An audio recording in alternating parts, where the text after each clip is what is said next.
Bonjour à toutes et à tous et bienvenue pour cette nouvelle vidéo sur les géomythes. Qu'est-ce que Mortal Kombat et Dragon Ball ont en commun? Ils ont en commun le fait d'avoir un dragon asiatique très fortement inspiré évidemment du design du dragon bienfaiteur chinois mythologique. Ils ont en commun d'avoir un dragon asiatique comme emblème, mais pas n'importe lequel, un dragon asiatique avec des bois de cerf sur la tête. Vous voyez ici ces deux replis là, et vous voyez ici évidemment sur Shenron, très facile à voir, ces bois de cerf sur la tête du dragon.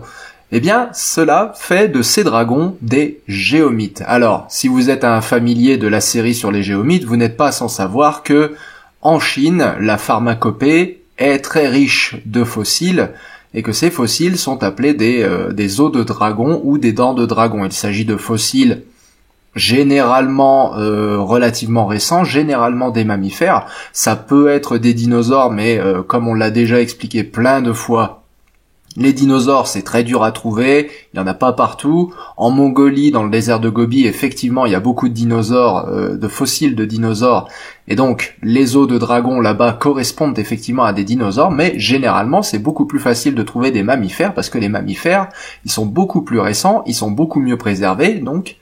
Mais surtout, on les trouve dans des grottes, c'est-à-dire qu'on les trouve dans des endroits où on peut retourner et collecter beaucoup de fossiles assez efficacement. Alors que les dinosaures, eux, on les trouve dans des dépôts généralement d'anciennes plaines alluviales ou d'anciens déserts, comme dans le désert de Gobi. Enfin, le désert de Gobi, c'était une zone un peu aride avec des oasis. Mais si vous voulez, il faut prospecter pendant des heures pour trouver ces dinosaures, alors que quand on a trouvé une grotte avec des fossiles dedans, des fossiles de mammifères, c'est très facile d'y retourner et de collecter plus d'ossements et de les vendre comme médicaments. Ces médicaments, ce sont les os de dragon et les dents de dragon. Donc l'association en Asie entre dragon et dinosaures, elle existe certes, mais elle est pas systématique, mais en plus les mammifères sont beaucoup plus concernés par cette association que ne le sont les dinosaures. Tous les fossiles de vertébrés sont potentiellement des dents et des os de dragon, mais c'est surtout les mammifères qui sont concernés. Et justement, dans ces mammifères, il y a les cervidés, et les cervidés, c'est eux qui ont donné leur bois aux dragons mythologiques chinois. Et ça a été confirmé par un article de Kenneth Oakley en 1965, article qui s'appelle Le folklore des fossiles, que je vous montre à l'écran et qui évidemment il y aura un petit lien en description pour aller le télécharger. Donc ça nous montre comment certains trilobites étaient utilisés en pendentif, comment beaucoup de fossiles d'ailleurs étaient utilisés en pendentif, y compris depuis la préhistoire. Comment certains oursins étaient utilisés comme charme pour protéger les maisons en Angleterre. Vous voyez, ils les mettaient sur le bord des fenêtres pour empêcher les mauvais esprits d'investir leur maison. Des dents de requin du Miocène utilisées comme perles pour des colliers, etc. On sait d'ailleurs que c'est fait depuis Néandertal, utiliser des fossiles comme colliers, donc c'est pas nouveau du tout comme pratique. Et donc, dernière et ultime figure de cet article sur le folklore des fossiles, c'est celle-ci, où il nous explique justement le concept des os de dragon et comment ils sont utilisés dans la pharmacopée chinoise, et avec ici, en petit b, une prescription chinoise pour des os de dragon. Donc c'est vraiment le pharmacien, l'apothicaire, qui a écrit une prescription. Vous allez me prendre tant d'os de dragon en poudre dans le thé par jour ou par semaine ou par mois pour vous guérir de je ne sais quoi. Évidemment, comme tous les médicaments qui marchent pas, les os de dragon c'était utilisé pour tout et n'importe quoi, évidemment. C'est un médicament miracle. Les médicaments miracles, ça n'existe pas, voilà.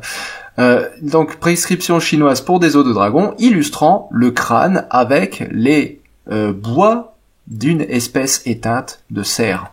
Et là où ça devient extraordinaire, c'est donc sur cette figure, vous voyez. Hop, je vous la remets en haute résolution, voilà, l'association directe entre les os de dragon, c'est ce qu'il y a décrit ici, et sur cette figure, le dragon lui-même orné de bois de cerf directement. Enfin, vous voyez, on n'est pas juste en train de dire bon bah il y avait des os de dragon. Enfin, il y a les Chinois qui interprètent les fossiles comme étant des os de dragon. Parmi ces fossiles, il y a des bois de cerf. Donc les bois de cerf des dragons de la mythologie, enfin tels qu'ils sont représentés par la mythologie chinoise, doivent être peut-être ou pas des bois de vrais cerfs fossilisés. Non, non. Là, on a la prescription pour les os de dragon, le dragon et ses bois de cerf directement représentés dessus. Ça veut dire que c'est pas inventé. Alors, il n'y a pas de date donnée pour cette prescription dans l'article.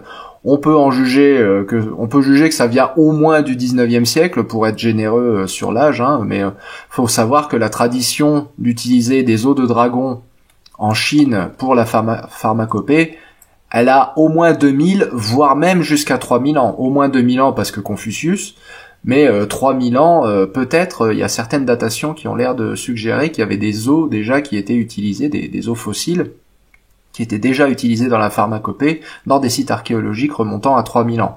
Donc c'est quand même une tradition qui est très vieille. Hein. C'est pas juste ce document-là qui le montrerait. Hein. Évidemment, ce document-là, lui, par contre, c'est l'association dragon-bois de cerf. Et regardez, là où ça devient très très drôle, et là où ça devient plus qu'une simple coïncidence, regardez comment les bois de ce dragon ici rebiquent vers l'avant, exactement comme sur le logo de Mortal Kombat, et à légèrement moindre mesure, mais quand même un peu, sur Shenron. Donc c'est pour ça que Shenron de Dragon Ball, c'est un géomythe.